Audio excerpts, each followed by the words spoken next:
Good day, everybody, and welcome to another edition of the Military and Foreign Affairs Network. I am your host, the voice of reason.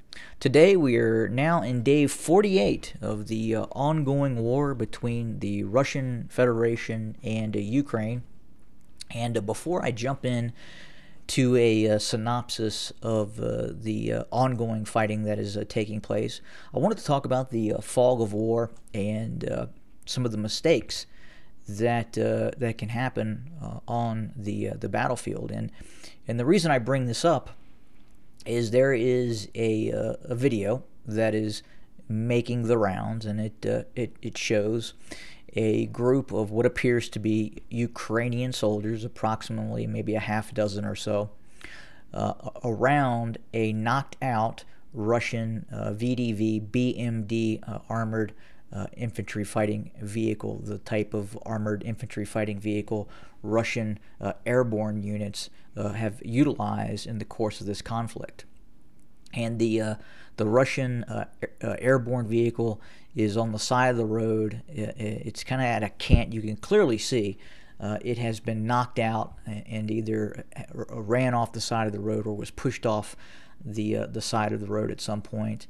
The area around where the Ukrainian soldiers are standing is clearly fairly heavily forested, which leads me to believe that this incident took place someplace quite possibly north of Kiev. And you see the Ukrainian soldiers around this vehicle, and in the distance you start to hear the sound of oncoming tanks. The Ukrainian soldiers then see the tanks, and they're watching the tanks approach, and they don't appear to be alarmed. And it would appear, in fact, that the Ukrainians believe that these tanks are Ukrainian forces.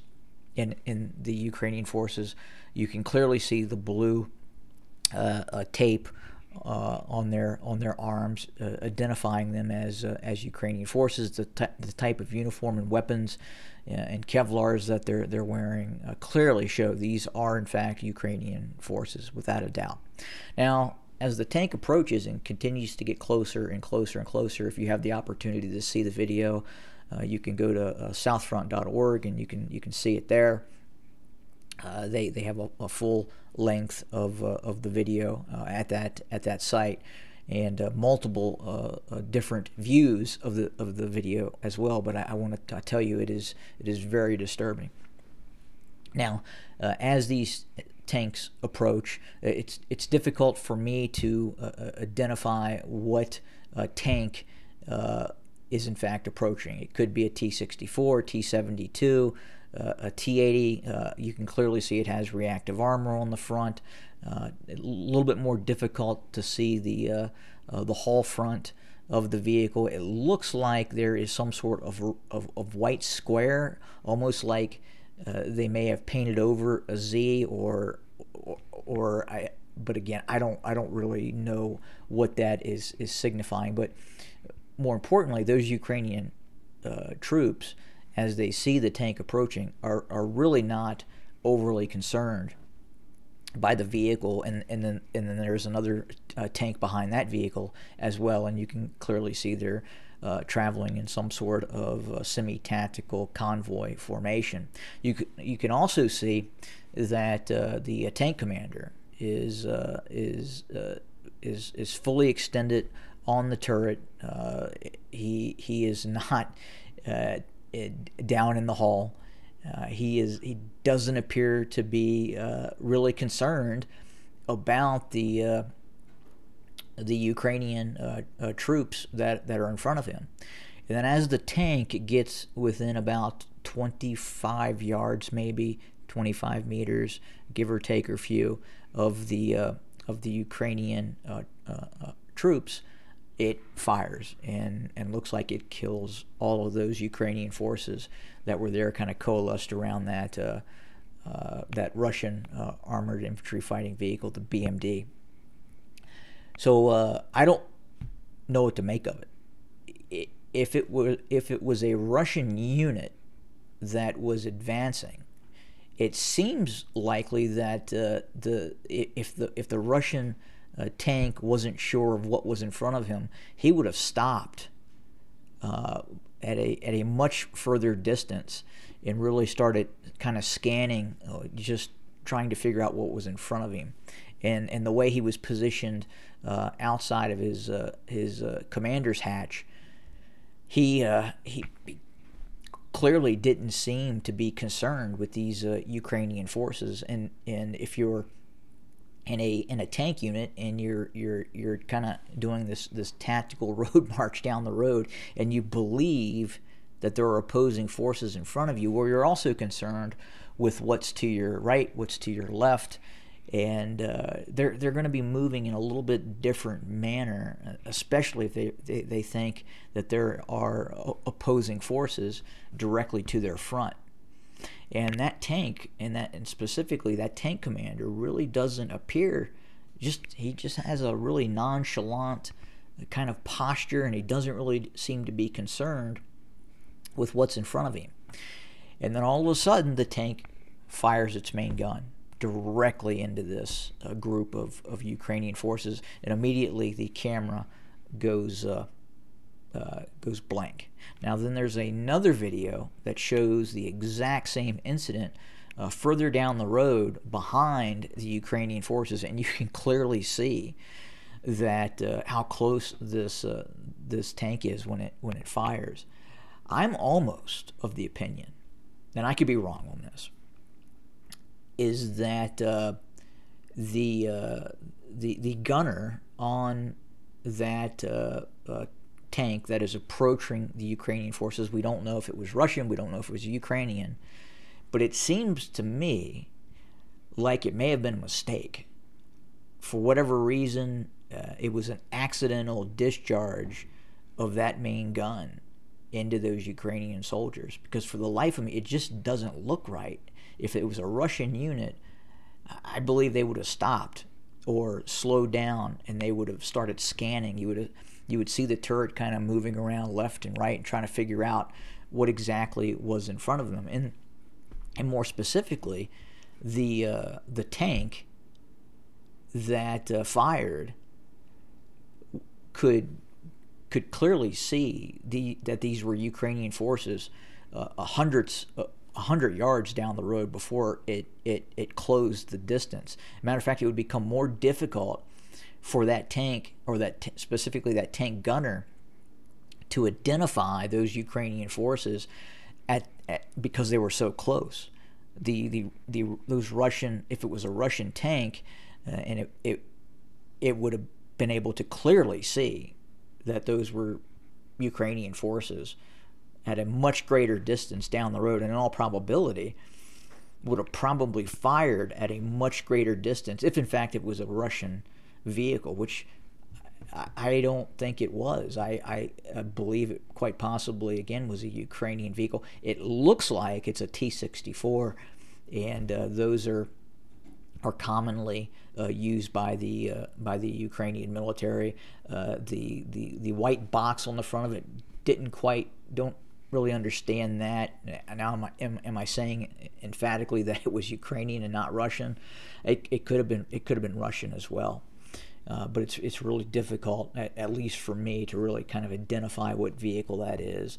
And ultimately, it doesn't really matter. But the way it was approaching those Ukrainian forces would indicate that, one, the Ukrainians themselves really believed that it was friendly, and the way the tank approached indicated, at least to me, that it was also friendly as well. Because if it was a Russian combat unit, a Russian tank, I think they would have stopped much further down the road and had been scanning and trying to figure out what's in front of them. And once they figured out there were no friendly forces in front of them, and it wasn't Ukrainian forces, which you can clearly see with the blue armbands, they would have fired at a much greater distance. So again, I think this was a mistake. I think the tank approached, for whatever reason, they had the main gun pointed directly at those Russian forces, and I think they accidentally discharged their main gun into those Russians.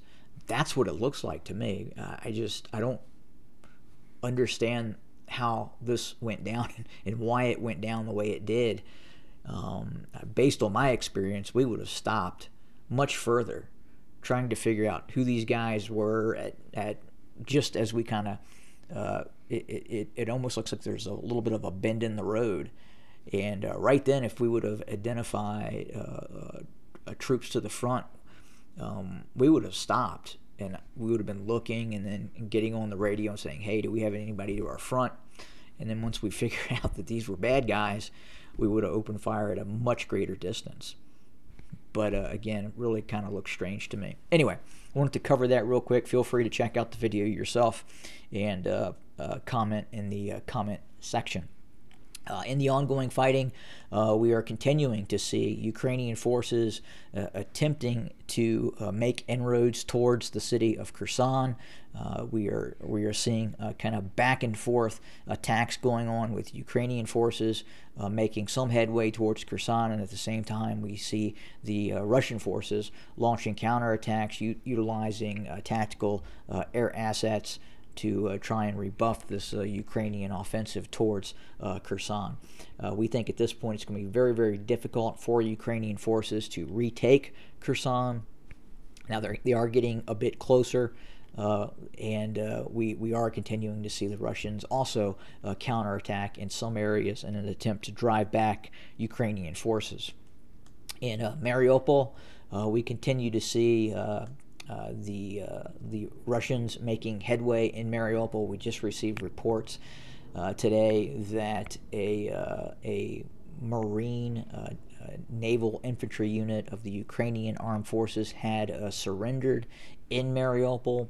That unit also contained some foreign fighters as well, specifically at least one British national that was there who had been living in the Ukraine with a Ukrainian wife since before 2018, and apparently had joined up with one of these Ukrainian combat units, specifically a Ukrainian naval infantry unit. It sounds like that unit has run out of ammunition and then was forced to surrender. The information that we're hearing is that the Ukrainian forces right now are really suffering from lack of ammunition and food and water at this point. But they've been fighting nonstop for roughly 48 days right now, and so that would be that sounds fairly reasonable in terms of what's happening on the ground. Now I know the map quite possibly is incorrect. It sounds like that Russian forces have pocketed the Ukrainian units in two different areas. One, the Primorsky area within the port area, and then the more industrial area to the east. And it looks like this line has now extended down towards some of the ports and residential areas closer to the actual Sea of Azov, which has cut the Ukrainian forces in half. And right now,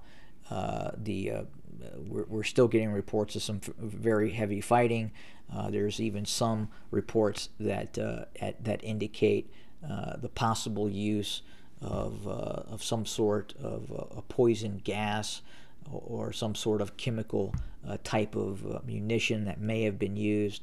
I have not seen any Russian forces, any of these Russian National Guard forces or any forces like that go into a chemical posture where they're having chemical protection being worn by those forces, which leads me to believe that it's really difficult to say if the Russians have actually employed those weapons as of yet. It doesn't look like it. We've not seen any Russian forces deploying gas masks or any kind of protective posture that would protect their forces from if in fact their own forces were using gas or chemical weapons or what have you.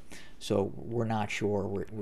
Obviously there are reports right now filtering that a couple of Ukrainian soldiers were allegedly injured by possible chemical or some sort of poisonous substance.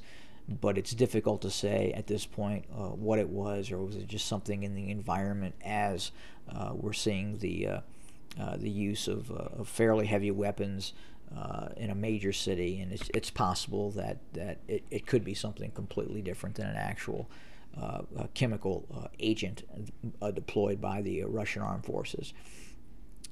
In the area south of Izium, Severodonetsk, and obviously Horlovika, we continue to see that multi-pronged Russian operation. It really sounds like it started around April 9th and continues. Now, obviously, we haven't seen a major heavy mechanized attack as of yet, in terms of seeing multiple battalion tactical groups with tens of thousands of forces making its big move as of yet. It would appear that the Russians are taking their time, moving slowly, prepping the battlefield, as I talked about in the prior episode, using their tactical air assets to identify and destroy Ukrainian units as they slowly maneuver and advance towards and destroy Ukrainian positions. Much smarter tactic that the Russians appear to be using, as I talked about yesterday, as opposed to just storming headlong in down many of these roadways and column formations, which has resulted in, at times, some fairly heavy Russian casualties by Ukrainians deploying anti-tank guided weapon systems, Western systems, and what have you. But it would appear that we're continuing to see this methodical operation by Russian forces to engage and destroy the Ukrainian military, especially near Sloviansk, Kramatorsk, and now Severodonetsk, and that continues. We're also hearing about continued deployment of Russian forces from Kharkiv. Some of these forces are coming down out of Belgorod, and then obviously more Russian forces that were operating in the north of the country, both to the west side of the Dnieper River north of Kiev, and to the east side near Chernihiv, Konotop, and some other areas, have also been withdrawn. Many of these forces are refitting and reforming, reconstituting themselves, as some of them have taken fairly significant casualties, and we continue to see the buildup of Russian forces near Belgorod in anticipation for further operations. We think at this point, as we talked about yesterday, that we're going to see this continued, slow, methodical move in which the Russians reduce Ukrainian forces within the vicinity of Kramatorsk before other operations start.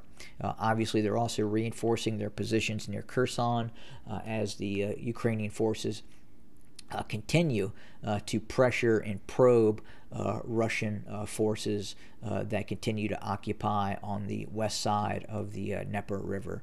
And as I talked about before, holding this area is pivotal for the Russians. If at some point they lose this area, recrossing the Dnieper River could be a very significant challenge, and in all likelihood they are going to continue to hold their positions to kind of the southeast of Mykolaiv and control this area, as you can see here on my map. But that's what we have for today. We're continuing to watch the ongoing conflict as it evolves.